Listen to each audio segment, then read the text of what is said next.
মনে হচ্ছে শান্তিপূর্ণ হবে, কারণ সেন্ট্রাল ফোর্স এসছেন। এখনকার যা সিচুয়েশন এখানে দেখে তো মনে হয় না যে কোনো শান্তিপূর্ণভাবে ভোট হবে।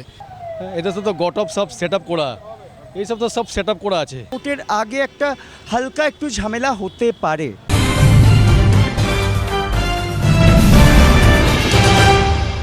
বিরোধী থেকে শাসক শিবির সবাই চাইছে 26-এর বিধানসভা নির্বাচনটা শান্তিপূর্ণ হোক।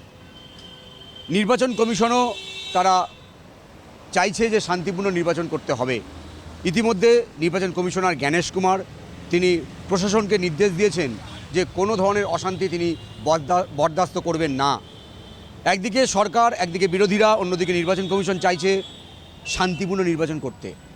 তবে ভবিষ্যতে বা বর্তমানের বা অতীতের যে অভিজ্ঞতা, সেই অভিজ্ঞতা কিন্তু বলছে যে বাংলায় শান্তিপূর্ণ নির্বাচন করা নির্বাচন কমিশনের কাছে অন্তত সবচেয়ে বড় চ্যালেঞ্জ। 26-এ কি আদৌ বাংলায় শান্তিপূর্ণ নির্বাচন হওয়া সম্ভব? সাধারণ মানুষ কি মনে করছেন? কারণ পঞ্চায়েত নির্বাচনের অভিজ্ঞতা কিন্তু তিক্ত। সেদিক থেকে দাঁড়িয়ে সাধারণ মানুষের কাছে আমরা যাব, জানার চেষ্টা করব যে এ বাংলায় শান্তিপূর্ণ নির্বাচন হওয়া আদৌ সম্ভব কিনা। মনে হচ্ছে শান্তিপূর্ণ হবে, কারণ সেন্ট্রাল ফোর্স এসছেন, এই জন্য আশা করা যায়। আগে তো সেটা করছে, আগে এবার রেজাল্টের সময় তো আপনার সিসিটিভিতে দেখানো হবে বলা হয়েছে কমিশন থেকে। দেখা যাক কি হয়। ইচ্ছা আছে যেন শান্তিপূর্ণভাবে ভোট হয়। মনে হয় না হবে, কেন মনে হচ্ছে? কারণ এখনকার যা সিচুয়েশন এখানে দেখে তো মনে হয় না যে কোনো শান্তিপূর্ণভাবে ভোট হবে। কারণ সব জায়গায় যা চলছে আর প্রত্যেক জায়গায় তো এই ভোট নিয়েই চারদিকে আন্দোলন হচ্ছে, তো আমার মনে হয় না শান্তিপূর্ণ হবে বলে। পুলিশ কমিশন চাইছে শান্তিপূর্ণ করতে। চাইলে তো হবে না, যেখানে আমাদের যে সরকারে যিনি আছেন তো ওনাকেও ভাবতে হবে। খালি সেন্ট্রাল ফোর্স নিয়ে এলে তো হবে না, ওনাকে তো লোকেশনও দেখাতে হবে, প্রপার গাইডেন্স দিতে হবে। যদি প্রপার গাইডেন্স না হয় আগের মতোই সেম সিচুয়েশন থাকবে। এতদিন যার রেকর্ড আছে সেই রেকর্ডই আবার রিপিট হবে, আর কিছু বলার নেই।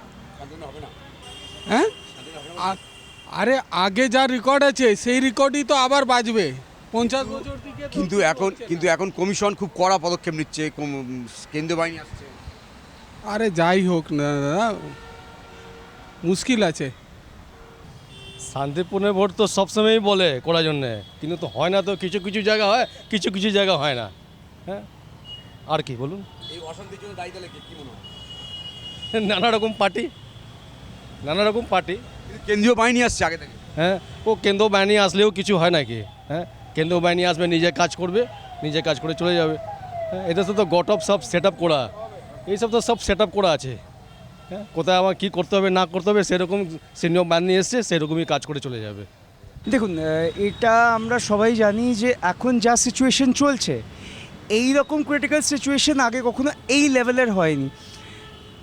দেখুন, বলার জন্য সবাই বলতে পারে শান্তিপূর্ণভাবে হতে পারে, কিন্তু যেটা মনে হয় হবে না, মানে একটা ঝামেলা লাগার দ্যাট ইজ আ চান্স, যেটা আমার মাইন্ডে বলছে। I may be right, I may be wrong, কিন্তু আমার যেটা মনে হয় একটা ভোটের আগে একটা হালকা একটু ঝামেলা হতে পারে। আগে থেকে তো বাহিনী আসছে, কেন্দ্রীয় বাহিনী।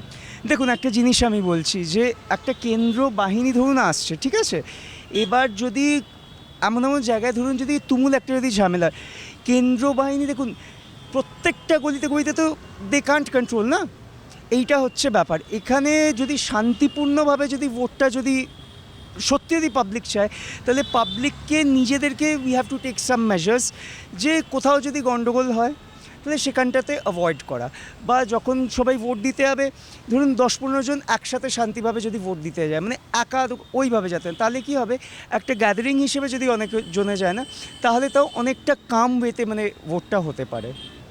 বেশিরভাগ সাধারণ মানুষের যেটা বক্তব্য যে এর আগে কেন্দ্রীয় বাহিনী এসছে, কেন্দ্রীয় বাহিনীর নিরাপত্তায় ভোট হয়েছে, তারপরেও অশান্তি এড়ানো যায়নি। অশান্তির যে বিষয়টা সেটা কিন্তু শুধু কেন্দ্রীয় বাহিনীর উপর ডিপেন্ড করছে না। শুধু কমিশন চাইলেও যে অশান্তি এড়ানো যাবে তা কিন্তু নয়। সামনের বিধানসভা নির্বাচনে শান্তিপূর্ণ ভোট করা যেমন নির্বাচন কমিশনের কাছে চ্যালেঞ্জ, সাধারণ মানুষরা কিন্তু মনে করছেন যে বাংলায় শান্তিপূর্ণ ভোট কেন্দ্রীয় বাহিনী আসলেও সম্ভব নয়। ক্যামেরায় রবি দত্তের সঙ্গে বিশ্বজিৎ, ওঙ্কার বাংলা।